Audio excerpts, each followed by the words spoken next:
welcome to another episode. Today, I want to talk a little bit about imposter syndrome.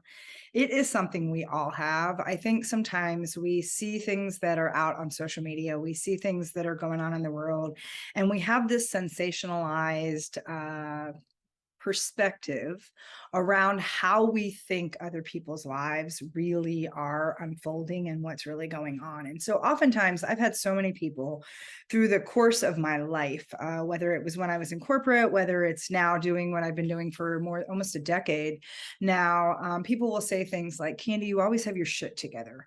And I think that's really interesting because oftentimes what seems like you've got your shit together is really just a hot mess that's about to boil over on the inside. And so I like to tell people all the time that I am a duck. And so what do I mean by that? Let's talk about that a little bit when I say I am a duck. I have gotten to a place in my life, and I did this extremely well when I was in corporate, this way of being able to hold my body, hold my energy in a posture that says I can show up. I will make room and make a seat at the table, and I'm going to be the biggest version of myself I can be.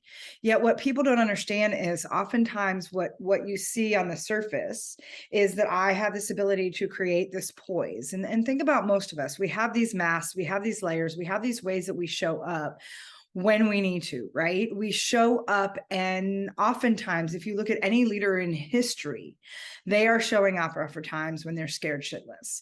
And so they're showing up in the fear, not despite the fear. And so what happens is they have this way of being able to create a pose, a posture. And I think about, when you do the Superman pose or you do the Wonder Woman pose, and you're really bringing yourself into your power.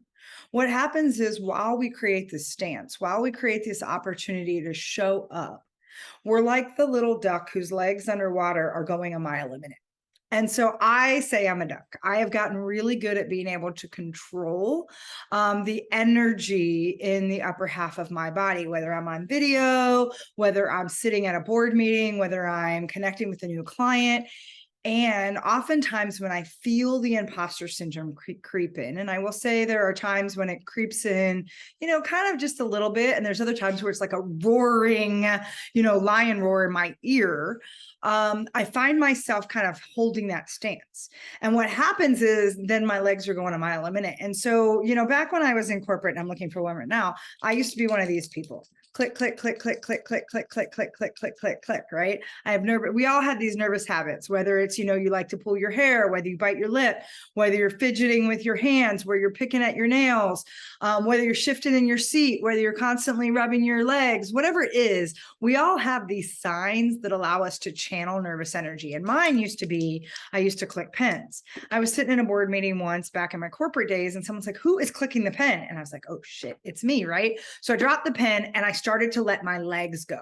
Well, one of the advantages for me is I'm only 5'2". And so no matter what table I sit at, my knees are not going to hit the table. So there was never a fear of me shaking my legs or my knees too hard that I was going to pound the table. Because if you're a 6 foot, whatever guy and whatever, that may not be your option to channel the energy. But I'm constantly, because first of all, my feet very rarely, and yes, you could all laugh at that, my feet very rarely touch the ground. Whether I am sitting in a boardroom, whether I'm sitting in a normal office chair, whether I'm sitting, it's one of the reasons I even like to move and stand when I talk, is because my feet don't touch the ground. And so it's really easy for me to get in this motion. The other thing is I'm half Italian, so I tend to speak with gestures and movements. And sometimes I don't want all of that being in that nervous energy in my hands. So then I have a way that I can actually bring it down and channel it into my feet. And I say that because what we think we perceive, what we see is oftentimes what I will call the A side of the record. It's all the hit songs in somebody's arsenal that says, look at me, I'm doing this well. And it creates this false perception of perfection. First of all, there's no such thing as perfection. I'm going to do another episode later that I'm going to talk about being imperfectly perfect. We all have flaws. We all have things that are not probably our strongest suits. And we all have weaknesses that can show up from time to time. It's part of our human nature, right? And we have this false perception that is constantly being put on us. There's a barrage, whether it's what we see out in, in the stars and our athletes, or we see it on social media, or we see it with these executives or these business owners and these entrepreneurs, or we see it with leaders who they seemingly have their shit together. And what I'm going to tell you is they all have moments where they break down. They all have real human moments that are ugly, they're dirty. It's the good, bad, dirty, ugly, indifferent. And they have moments where they're a hot mess. They have moments when the insecurity is roaring at them so loudly that it may be the day that they choose to take a mental health day. It may be when they're like, I need to hand this project off. Or it may be when they show up and they say, no, I'm not available for that. So sometimes they have created the tools, or they have access to the tools and strategies that allow them to navigate when that voice gets really loud. But I will tell you that every single human being faces their version of an imposter syndrome. And so I do a lot of work in human design, and we look at your defined centers, which is a way that you have a consistent way you move energy through those centers, right? There's 9 centers in that space.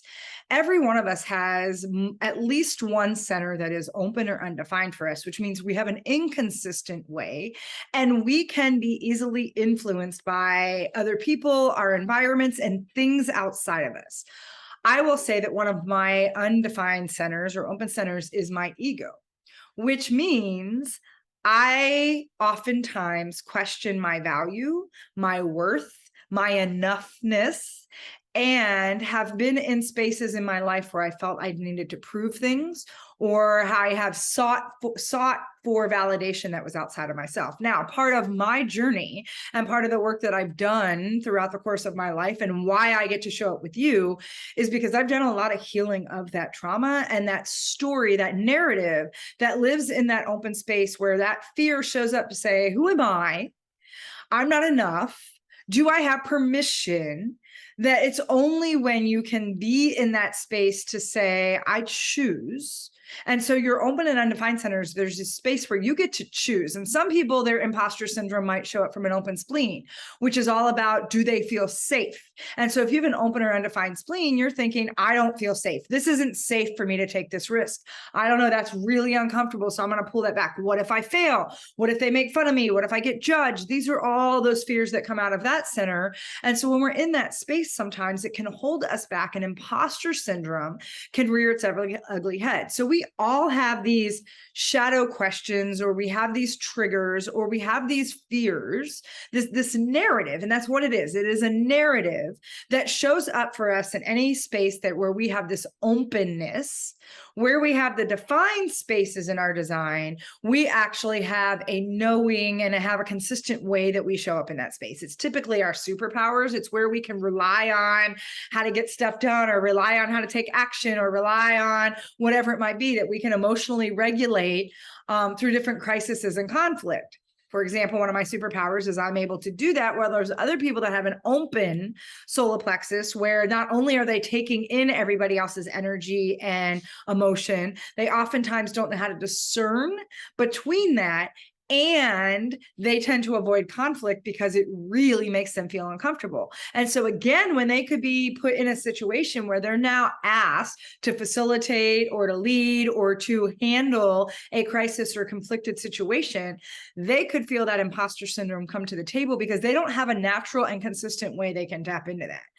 So all of us have spaces where that imposter syndrome shows up. And all of us have spaces where we have natural superpowers, where we truly can take that superhero stance and be like, I got this, I know how to do this, and let me go. That being said, there is a space to understand that there's a little bit of a duck in all of us. And so each one of us, regardless of what you think you see, and oftentimes in social media, it's so bad right now. First of all, we're sensationalizing all of the fears to trigger those people who are struggling with whatever space imposter syndrome might be showing up. And we're sensationalizing this perception of perfection that's not real. And so for many, we're getting caught up in a cycle, an endless cycle of self-deprecation, judgment, criticism, comparison, to something that's not even real. And so I say that first of all, I want to say proudly that I am a duck. I am fucking proud of being a duck. I have learned how to navigate through things that scare the shit out of me. I have also learned how to step into the fear. And this is the thing. It's not about getting rid of the fear. It's not about, being fearless. And I think about that word sometimes, fearless, another space that sometimes get overly sensationalized. And it creates a space of, you got to be fearless to do this. No, you don't. You can actually do the things you need to do and take inspired action in the fear. That is where real courage, real bravery, real commitment of self shows up, is when we say, I see the fear.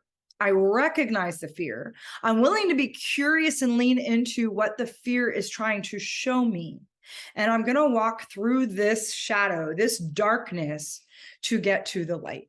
I am going to do this with the fear, not trying to punch it in the face, not trying to fight it, knowing there is a narrative that is going to show up in every step I take to try and get through that fear. And so one of the things we have the opportunity, I think about Martin Luther King, who said, you don't need to see the whole staircase. You only need to see the first step.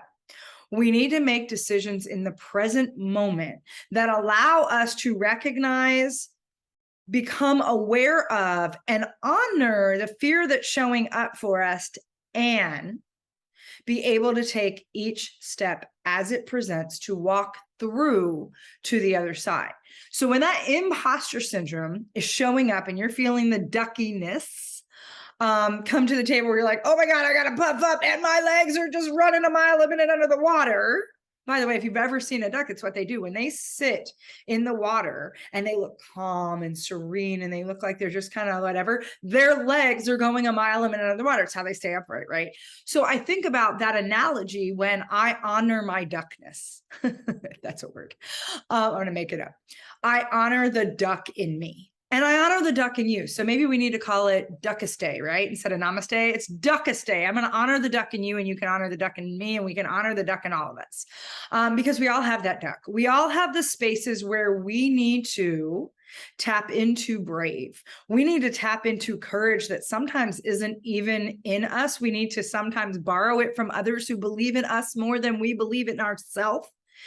And when you are deeply connected into why showing up matters to you in the first place, there is a way to step into your courage and step into your brave that allows that duck to hold its own in the water.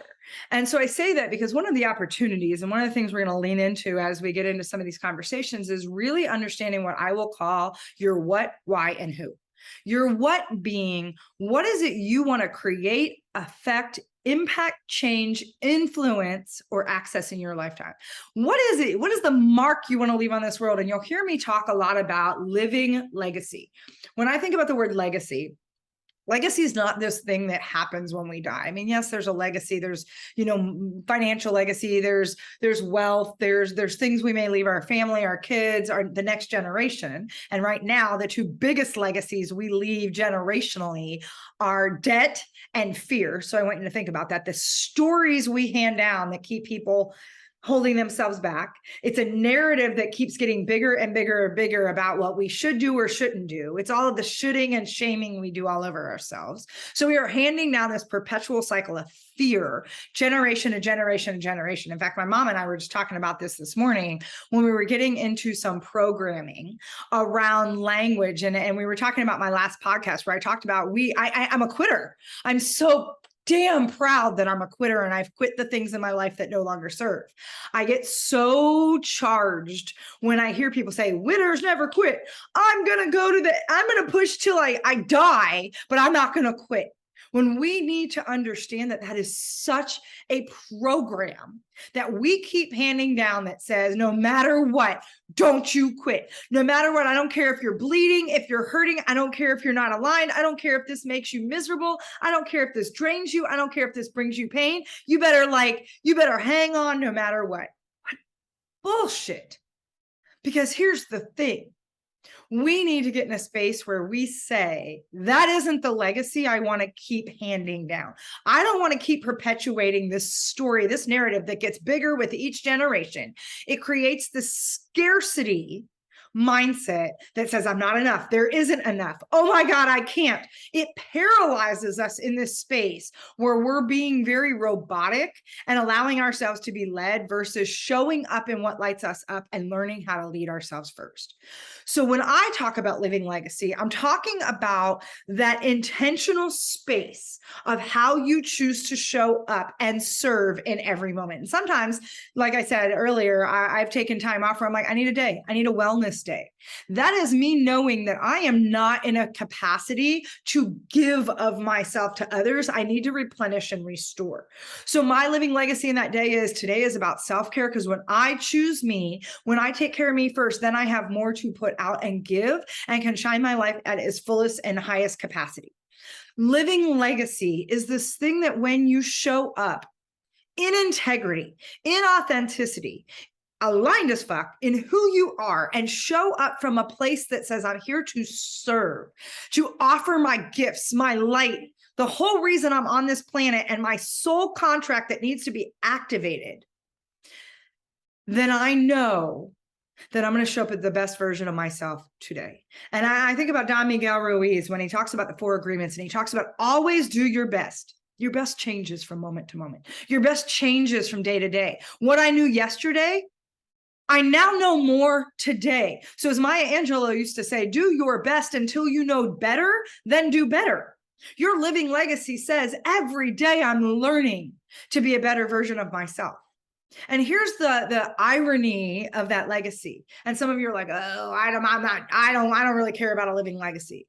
You are either doing your living legacy, and I say that from an intentional space. You're either doing it and showing up purposely and intentionally. You're either doing that living legacy, or that living legacy is doing you.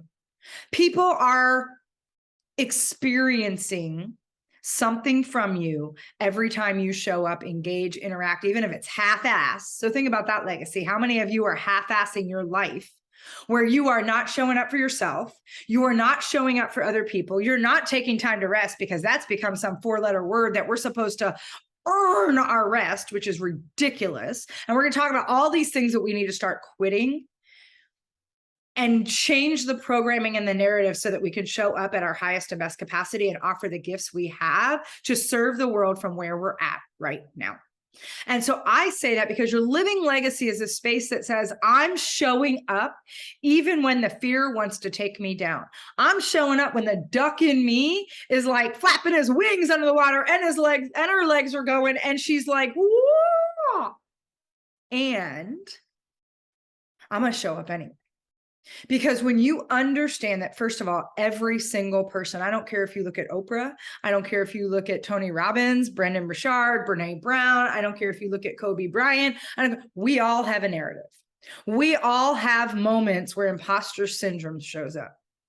We also all have a choice about what we want to take in and internalize, what we're going to listen to, and what we're going to do instead. We can make a choice at any time that says, I see that fear, I hear it. Is that narrative true? And one of the opportunities we have is to pause and to say, is this narrative true? Is it 100% true? Or could there be any slight chance that there's a possible other way to look at this? When we can do that, we can look fear in the face and say, I see you. And I know little Candy or little whoever, I know at some point I had to protect you from this. I know at some point this was scary. And you know what? It's okay. It's okay to even not feel okay right now. It's okay to feel like a hot mess who doesn't have their shit together, who still has something powerful. And I think about the one thing and I've been seeing this a lot lately. And so one of the memes I do like that's out there that says, even if your voice quivers, speak your truth. Even if the tears come and you feel embarrassed, or you feel, oh my God, everybody's watching me, speak your truth. Because here's the thing, if we let that voice of the imposter syndrome take us out, we are missing the opportunities to show up and serve in the soul contract we signed coming into this earth and activate the gifts that we are here to offer those that need it. You are a gift. Your voice is a gift, even if it's quivers. And I have days, even on my show sometimes, where I get emotional or my voice quivers. And yet I also know there's a truth, my truth, because again, truth is a really subjective thing. Truth is a space that there are so many infinite variations based on experience, beliefs, programming, circumstances, environment, you name it, point in time. Sometimes my voice is one thing one day and another thing another day because I got inspired to think something different. And it doesn't make one right and one wrong. It brings just another perspective to the table. And so I say that because we get caught up. There are things that are moral convictions or moral guideposts that lead me in my integrity that stay consistent. And there are ideas and possibilities and thoughts that change regularly. Because as I know more, I think differently. I access something differently. And so that duck gets fed new information. Sometimes that brings the imposter syndrome out more, right? The duckiness, like when you're already screaming and you're like, holy crap, now I got, wait, what? Everything I thought isn't true. It could be this. And so imagine if we allowed ourselves that path of curiosity to simply say, is this true? Is this really true? Is there any chance that there might be another way to look at this? And so when that imposter syndrome shows up, when the duck is going crazy, when you got your chest all puffed up, you're like, I'm going to take a deep breath. And I would offer that you take the breath from your core, from your diaphragm, from the essence of who you are, not from up here, but you ground yourself so that when the duck is going crazy, you take moments to slow yourself down. There are times when, and one of the things I do aside from being the like duck that literally is swinging her legs, because I'm just this little short person who's, 5'2". The other thing I do, especially in situations where I'm feeling charged by potentially someone else, and I'm giving some of my telltale signs right now, I will push my thumb into my other hand. I will hold my fingers kind of like the church steeple, where you cross your hands like this. And those of you that are listening can't see me, but I basically am just clasping my hands together. I will take one of my thumbs, usually it's my left thumb because I'm left-handed, and I will push it then into the palm of my other hand. And I will make sure my feet are firmly planted on the ground because it gives me a channel and conduit to push that nervous energy into Mother Earth and let her take it for me. What we don't realize is we have the ability to ground ourselves in a heartbeat. And so one of mine is I close a circuit. I interlock my hands. I push my thumb in, and whatever is making me feel like, holy shit, I don't know why I'm here. Who am I? Oh my God. Or the other side of it, I'm going to throat punch somebody if they don't knock it off. Like whatever side of that's rearing its ugly head for me, I get in a space where I create a closed loop. So I literally interlock my fingers. I put my thumb in my palm and I allow myself to channel the energy as a conduit out of my body into the ground. Now I keep my feet planted. The other thing you can do is simply take your thumb, middle finger, press your thumb to your middle finger on both hands. It's kind of why you see yoga, people that are yogis and those that are doing meditation, they oftentimes have their hands turned upright as if they're facing the sky, and they put their middle finger and thumb and press them together because it closes the circuit of energy in your body and allows you to become a grounding point. So again, you can channel that nervous energy out of you. It is a way, and for someone who has struggled, and I will tell you, you can say it's because I'm a manifesting generator, you can say it's because I'm half Italian, you can just say it's because, I'm batshit crazy sometimes. I have a hard time being still. I have always had a hard time being still. I like to talk. I like to move. I like action. I do not sit still very well at all, even on my rest days. I find myself, I fidget a lot. And there are times where I need to allow myself to just ground into itself, to center and to bring myself into a space where I can just get quiet and still. And so I have learned these techniques over the years to bring me into a space where I can breathe in calm. Because when my duck shows up, when I'm like, oh shit, here we go again. Who am I to be at this table or speak this? Or, oh my God, what if they find out I don't know what the hell I'm talking about? Because how many times do we not trust our own wisdom, the own experiential learning that we have, gained over our lifetime? And depending on what your design is too, when you look at human design, some of us just have an innate knowing about things. Like for those of you like me who have a 2 line in your human design, I'm a 6-2 manifesting generator. So I have this experiential wisdom that I learn things extremely quickly. I know how to synthesize big, huge, complex ideas and bring them down into something that I want to teach immediately. That's the 6 in me. And then the 2 is this space where there are things I know that I can't even explain why I know. There is an innate wisdom and something that comes through in the 2 line that says, because people say, how do you know that? I'm like, I don't know. And for years, I struggled with imposter syndrome, going, I don't know how to explain that I know this. And I think about and can hear Lisa Nichols from The Secret saying, I know, like I know, like I know, like I just know.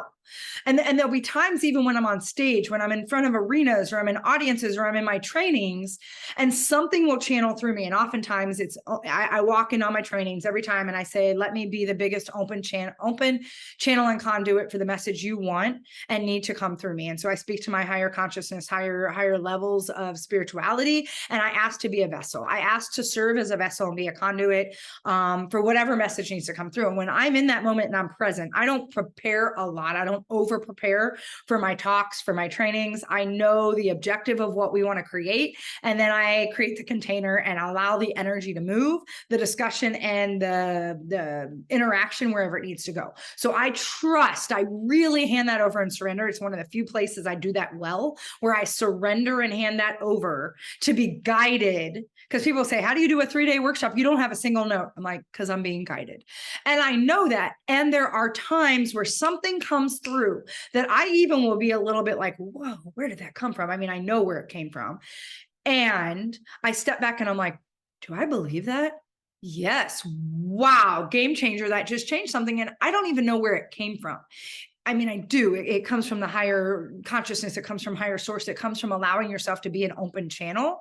And there are things that I just intuitively can step into and know. And one of the things that I have allowed myself to quit is trying to figure out how to explain to everyone why I know what I know, is trying to apologize, explain, justify.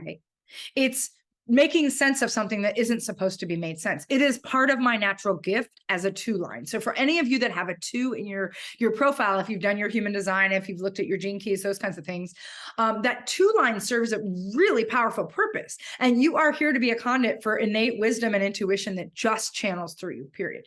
And when you can stop fighting with that imposter syndrome that shows up that says, who am I? I don't know what this, and trust, because you will know the difference when something shows up and is like, I just know that this is, versus I don't have done the research. I don't know all the data. I don't know. I just know. And you speak your truth. And each line has their own unique gifts that come through in different capacities. I'm just speaking from someone who's a 6-2 emotional manifesting generator.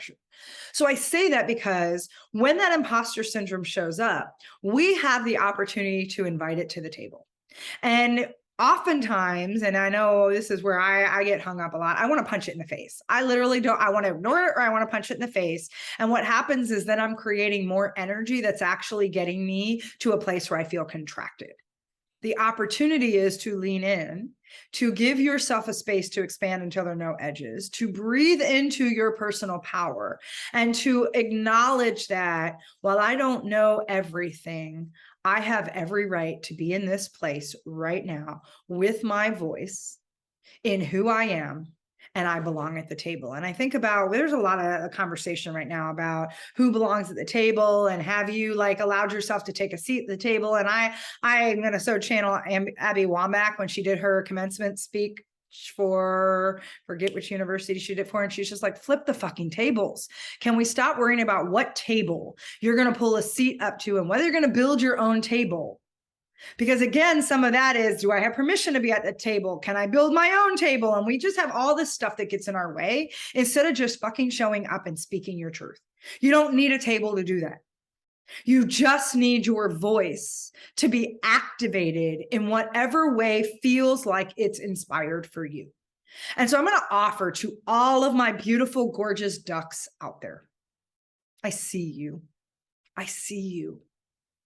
And you know what? You are imperfectly perfect in all of your hot messness, in all of your batshit craziness, because you're not broken. And we're going to talk about that another time.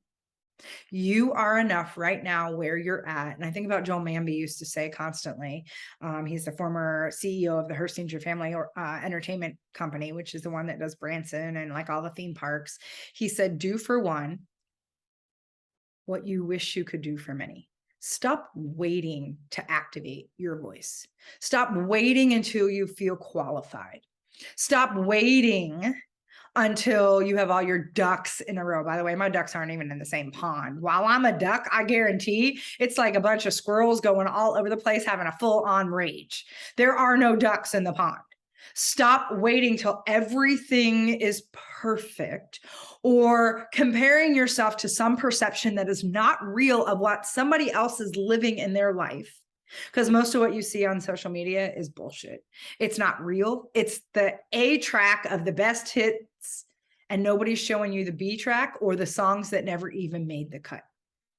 And so I want you to realize that when that duck shows up, when the imposter syndrome is rearing its head, you are not alone. It is human nature to have those narratives playing out. It is free will to choose whether to listen and internalize them.